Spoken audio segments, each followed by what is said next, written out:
silky hair. And now he's gone and I don't know where.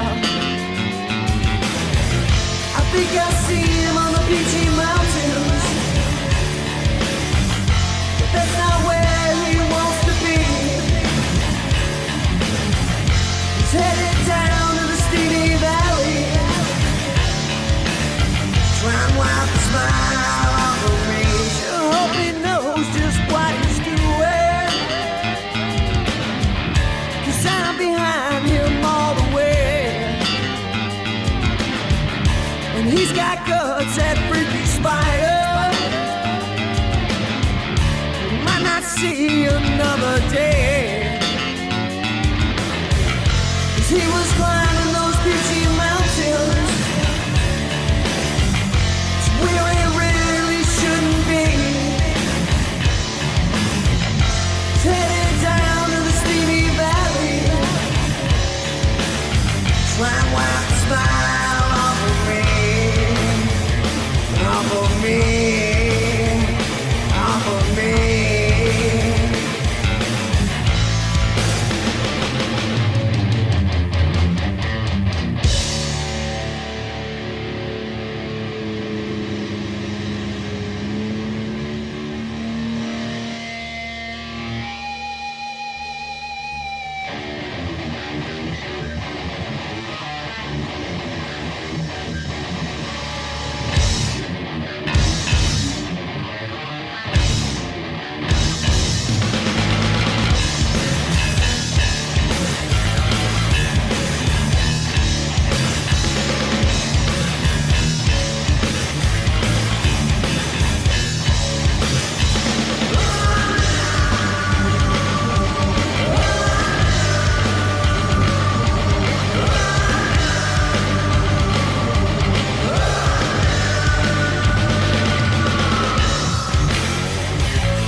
I wish I was that freaky spider, made it to where I wanna be. And if I was that freaky spider, couldn't wipe the smile off of me. To love to climb those beachy mountains, it's not a bad place to be. If I made it to the Steely Valley, couldn't wipe the smile off of me, off of me, off of me.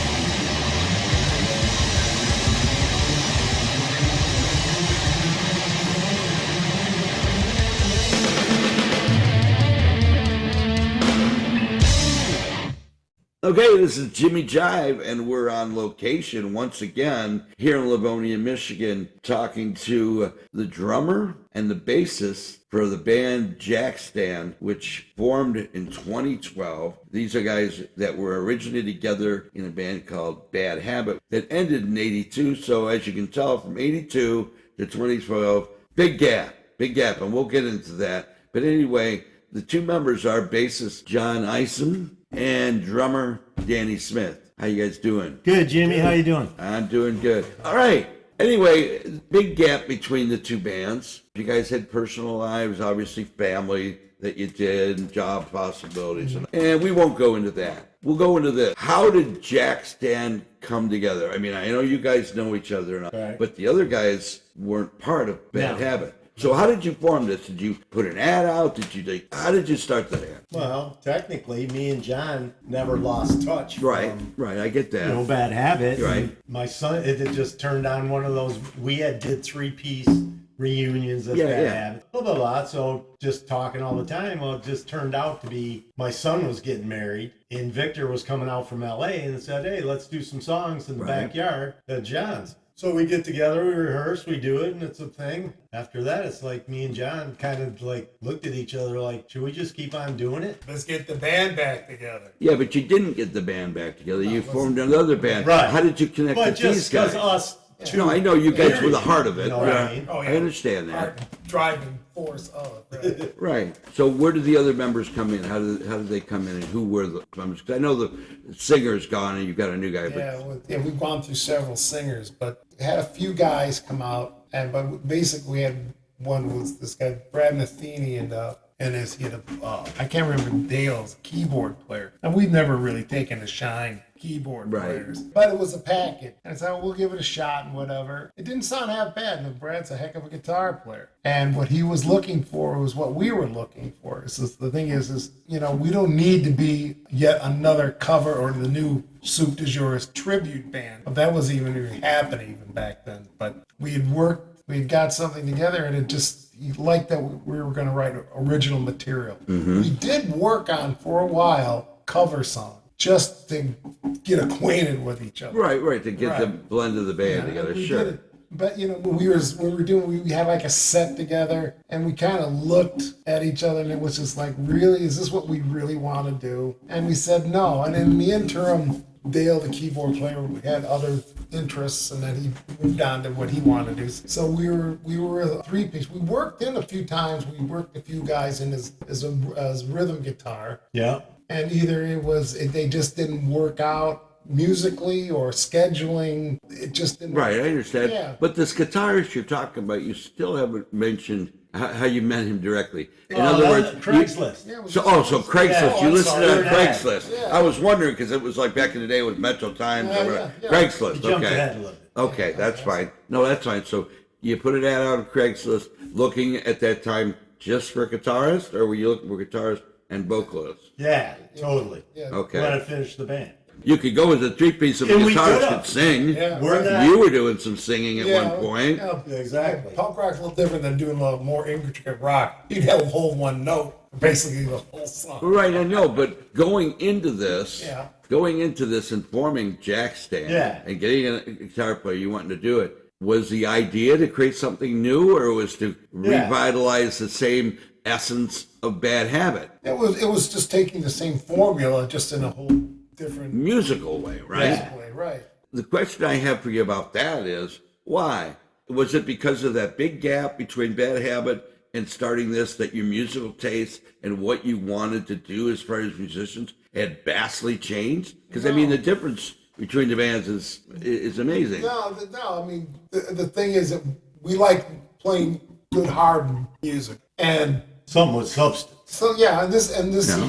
this is just maybe just taking it to another level instead, because the punk rock thing ran its course. Right. And now we're going to try something a little different. We kind of base ourselves. We think we're like Dream Theater, but a lot more intricate. Dream Theater. That's a reach. I like the music, but I wouldn't put that with Dream Theater. Nah. Unless you wanted to say dream of a theater, That's man. it, Dream yeah. in a theater. It always gets people going. Yeah, so. no, that's fine. But the thing is, it's all boils down to if you can get a crowd reaction for something that you composed. Right, of course. Yeah, that's where the payoff is. Point is, during that time, or maybe your whole life or whatever, going into forming this band, was there a certain thing or that you wanted to be like, or was it just, hey, this is how we play now? Yeah, we like to play hard rock, that type of thing. And as long as it's done well in certain types of songs and whatever, it doesn't have to be pigeonholed in as a punk rock, Right, of course. metal or anything. Yeah, As sure. long as they're good songs, But we just like something that's a little more aggressive. And, it's biting, really that will turn your head. I mean, that's what's in it. So it's not that we can't do other things. Sure, of course. Compromise. But, if it was going to put a rise in our Levi's is what we would like doing right now. Well, that's the whole thing. You're doing it because you love to play. Well, your age, my age, whatever. So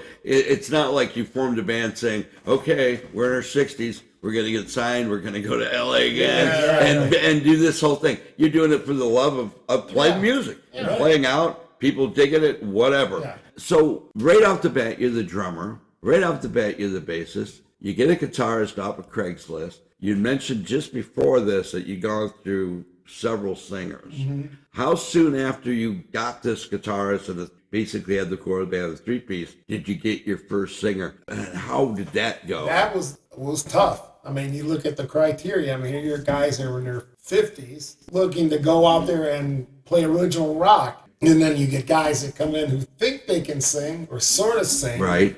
And can't cut it, or, don't look the part. I don't want to use don't look the part so much, because the guys they have they really want to have the drive or something to create and move forward. Are you still at your age doing this for the love of it, still concerned so much about the look? Is that a big issue at this point? No. I mean, you've got long hair. You don't have long hair. And today it's not even necessary anymore. No, it's about the music, right? No, but like our first singer, I mean, he had a really good. It took us almost over half a year to find at least our first singer, and he didn't look the part at all. He always looked like when he was on stage that he was waiting for a bus. He was just kind of standing there. Oh, he wasn't animated. He wasn't into. Okay. He didn't look like a lead singer, but I get you. But he could really sing. I said, "Wow, okay." I mean, so let's the vocal. We got recordings. Some of his recordings are really good. We like still hearing his voice. But it's the rigors of trying to get out there and doing it, and him being exposed out there and doing it. And responsibilities of being a front being a front man is a big deal. Yeah, and it got to him, and he kind of he kind of meandered off and went his own way. I'm just curious, as far as this ad for the guitarist or eventually the one for the vocalist, did you put in there a description of the band, style of the band for these people to say, oh, I might be interested in this or not? And the reason I'm asking that is, did you get any guys that were real young that might have come out? Yeah. I mean, in their 20s thinking, oh, yeah, and get the wrong idea of what you want to do in the sense of like, oh, these guys are going to want to make it, want to be stars or whatever. Yeah, we got a couple of guys that were young, but, their ambition was far greater than their ability, commitment thereof. You just don't walk in and ta-da, here it is. A lot of bands looking for a front man. Far and few between. Anybody's good. And if they're any good, they're already working. And if they're working, they're probably working in a cover band or a tribute band where the money is now. Yeah, right. Yeah, that's it. But that's where it is. It hasn't changed one iota, as you know, because you're doing this, as far as making money at it. Yeah. You can get out there, you can play with national artists. You should be honored to play with this guy. Yeah. You should be honored to do it. Oh, yeah. Maybe even want you to sell tickets to do it. That kind of bullshit. Yeah, that's the new which twist to it. the whole thing. But you keep at it because you love it. You want to do it, right? Exactly. Oh, yeah. When you have that reaction and it's from something that you compose, it's not a better feeling in the world. Who in this band? And there again, is it a band thing? Writing the song, you get together, start with start up with a jam. Just like did with Bad Habit and what other projects it's someone come up with a riff, someone come up with a lyric line, and you build off. Do you write lyrics, Danny? No. So you're basically just the driving force. Band doctor. You're the band doctor. So you would write lyrics, and you would write maybe some lines or whatever like that, and you guys would bend off it. Now, was most of that stuff written before you had a singer or in an interlude, or would you then have to write songs like cater to your vocalist? In other words, that's what we do. Oh my God, he's only got this kind of range. Right, and that's what you would do. And then you would, as you move forward with the project, now you have a catalog. And now there's something where you can sing to the catalog. You don't have to come up with a whole new set list. Everybody, any of the singers we've worked, so you put your own twist on it. As long as it blends with your playing and the exactly. overall sound. It's got to be the right mix. It's got to be. And not only that, the other thing, of course, you guys have known each other forever. Right. It's a chemistry, right? Right. As far as that, not just for writing, but getting along. Even though, like you said, back in the day, you guys were rehearsing all the time. Now you limit it to once a week, Tuesday or Thursday. It's still, if one person's not pulling their weight or whatever, it might drag you down. And we know our instruments. As far as your drums, did you upgrade or from Bad Habit? I did. I still have my originals. You still have the original ones from Bad? Now, do you use those? Many miles. Do you still use those, or do you? No, I don't use them. So what are you playing now? DW. Another Bill Coiro. And what about you? Because we didn't go into specifics. Yeah. Said you really wanted to learn to play the bass a bit more. What kind of equipment are you using now? What kind of rig that I use an Ampeg Pro 4 with an 810 bottom. 810. It's the standard rig for 1,000 years. It's, 810s? Yeah. Did you ever have a rig that had an 18-inch? Yeah, I played. I liked it, just the response out of an 810, tighter. Is it more aggressive in the way of its sounding? It's really hard to tell, on recordings and all that. I mean, listen to your stuff, it's really good stuff. But it's always different live. The feel, the sound, and all that. Do you, being a bass player, I always like this. Mm-hmm.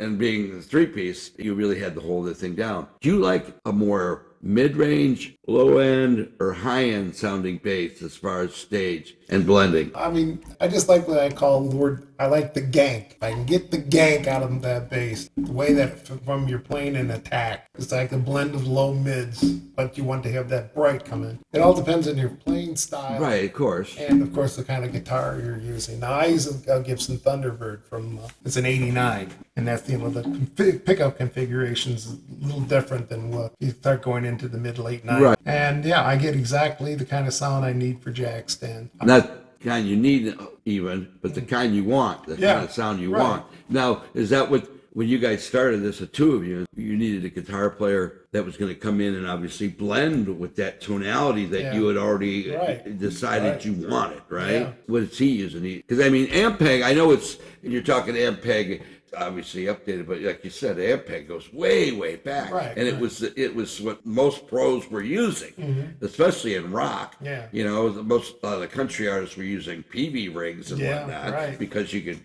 bing the hell out of them. But Ampeg was the thing. So is your guitar player, is he old school too? Is he using Marshall or is he using... No, as much as we like him to use Marshall, he's a PV guy. Yeah, he uses a PV Triple X with the Company 412, the Sheffield speaker. That's his thing. And he really gets it to scream. That's the main thing. It doesn't matter what it is, as long as you can get the sound you want, right? Yeah, exactly. And work it out. So your sound blends. You got this singer, the guy you're talking about who was a good singer, you said, but didn't really have the stage presence. And he eventually, did you guys kick him out or he just figured out on his own, this isn't for me? That was kind of a mutual thing. Yeah, type of thing. It wasn't working out for him. Other external pressures, I think, was working on him too. I understand it, but I mean, as far as the band, was he feeling uncomfortable being up there? As far as that, based on what you're playing, and after a while, we just found he probably was mutual. It wasn't the right fit.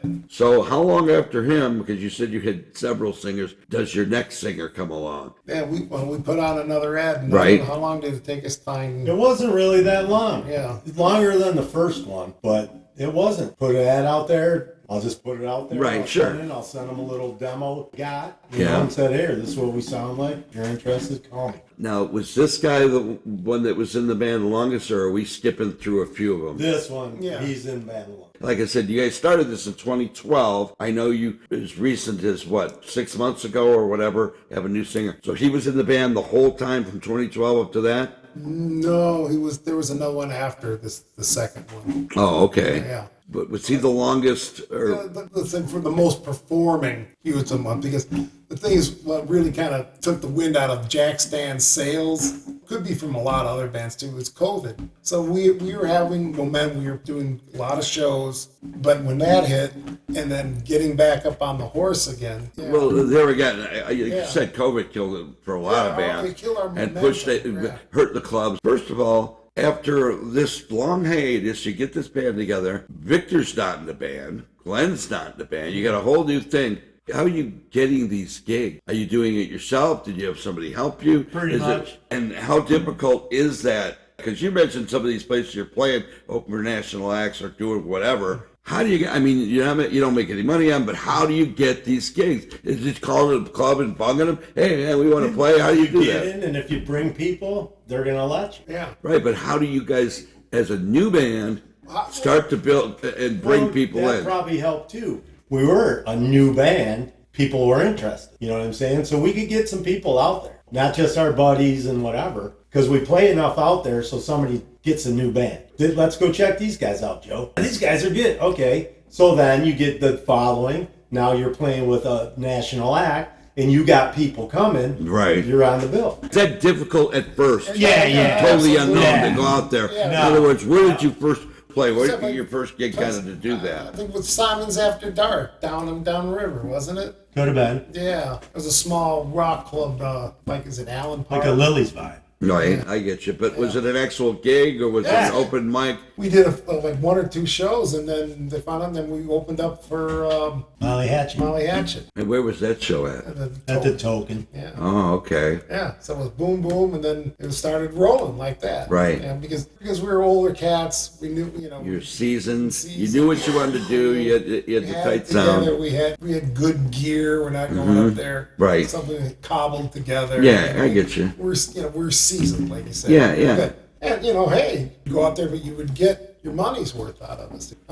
Guys tuning on stage or shit. So yeah. But now the big jump and stuff. Not only the big jump, but you're doing these shows at the Token. Whereas back in the day, because the Token was mostly cover bands, now you can do this. Now in Jackstand, as far as playing with national acts or just playing out at all. Yeah. Do you do any covers? Are you doing any covers? Not a single one. One that Not some obscure thing. that's something that you made your own. Nothing. You had no interest in doing that, or there's no appeal for that? No, I mean, we had to do it once. I take that back. We did it once. We played Blue Christmas at the Toys for Tot benefit. That was a one-off. No, I get But that. it was, but that's about it. Yeah. Wow. Yeah. That has to be difficult for a new band, even today, because I know, there are a lot of these clubs that pop up in all over the place. There's some in Ypsilanti. There again, the East Side. There's newer clubs that have come along. The Token, but a lot of these places, don't they still want bands that may do a little bit of that, or is it There's all depending on the band? The band, right? If that's what you want, you hire those bands. Is it not a thing anymore to have a band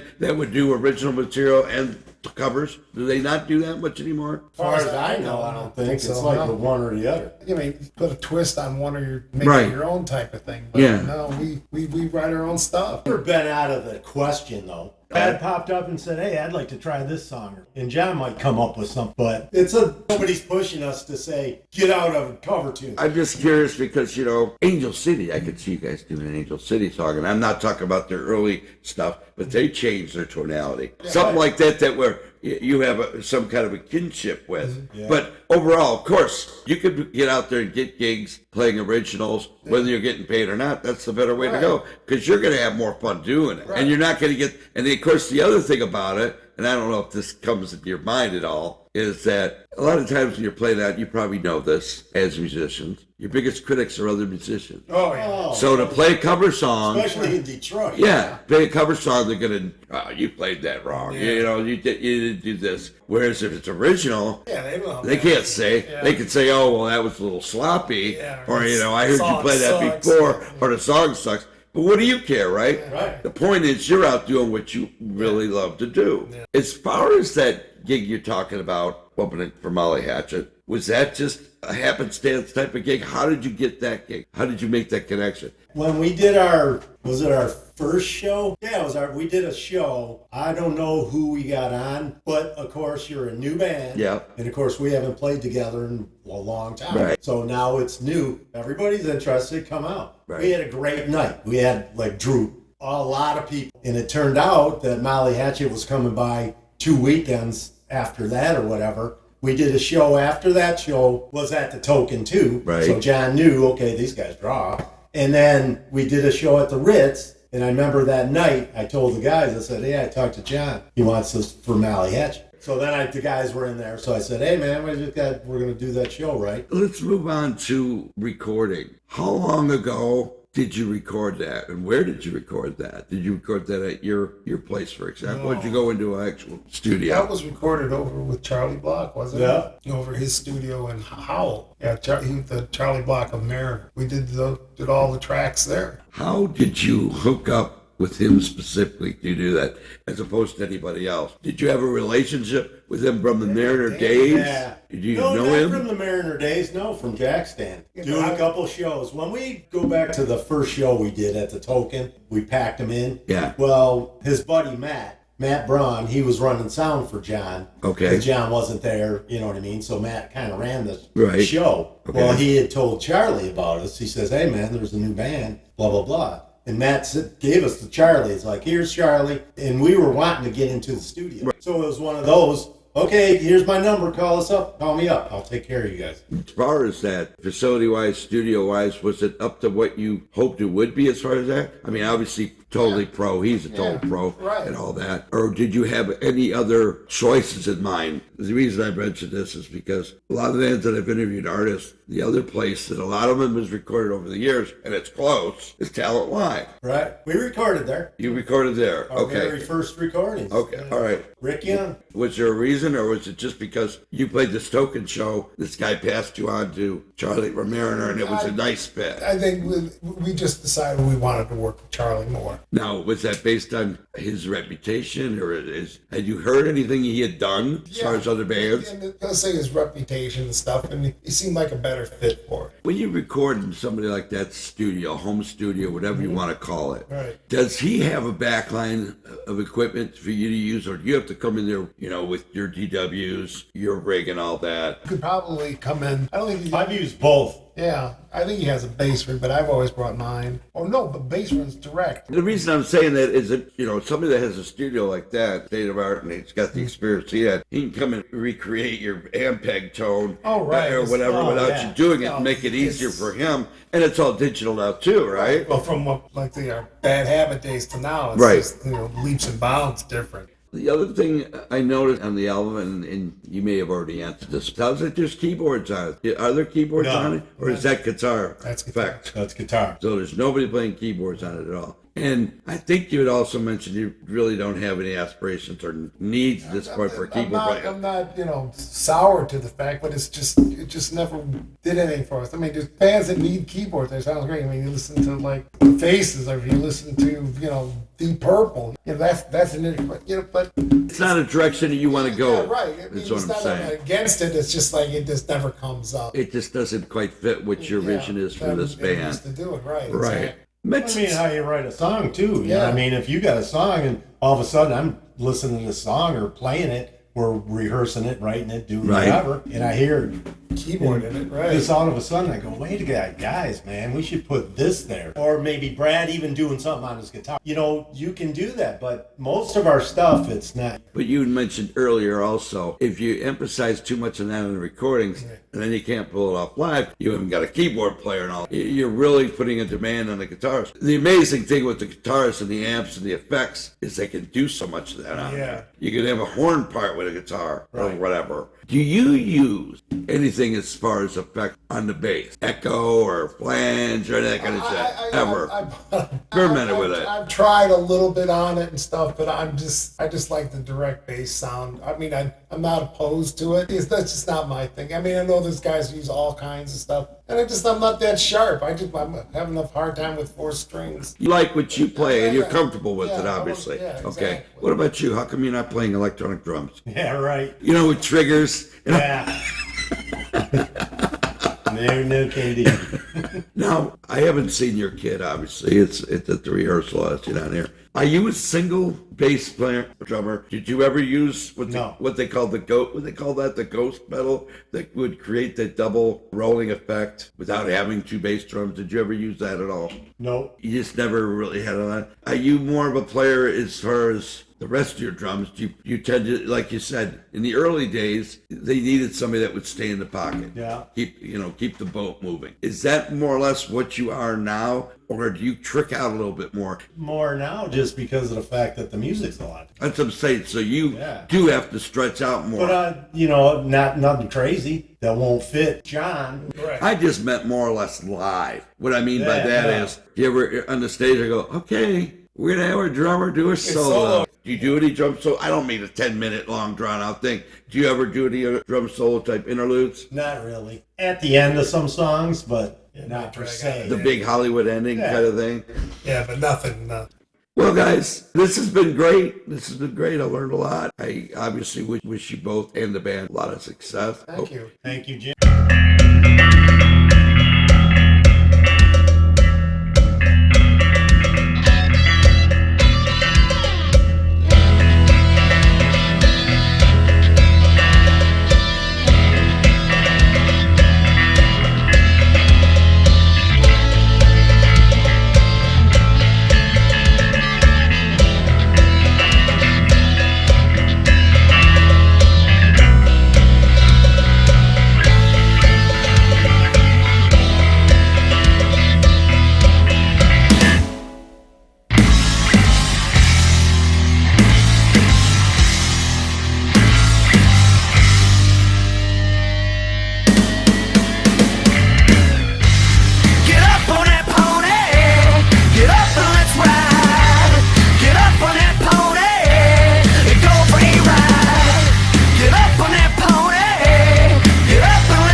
So this has been Jimmy Jive with Motor City Rock Dog. My guests today have been bassist John Isom and drummer Danny Smith.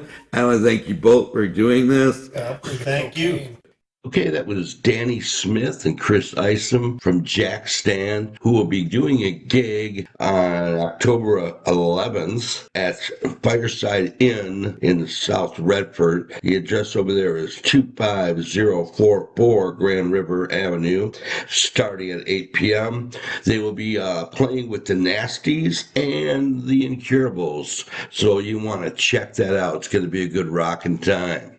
Anyway, is that old stereo of yours giving you the blues? Well, maybe the receiver has a blown channel, or the turntable just doesn't work right. Well, you should visit my friends at 7 Grand Audio Service. They've been in business for over 40 years, located at 25642 7 Mile Road. The owner, Dash, and his assistant, Harry, can fix just about anything. Receivers, tape decks, turntables, EQs, power amps, and yes, guitar and bass amps. The phone number is 313-533-3635. Open Monday through Friday, 10 to 6. Check them out and let them know Jimmy sent you.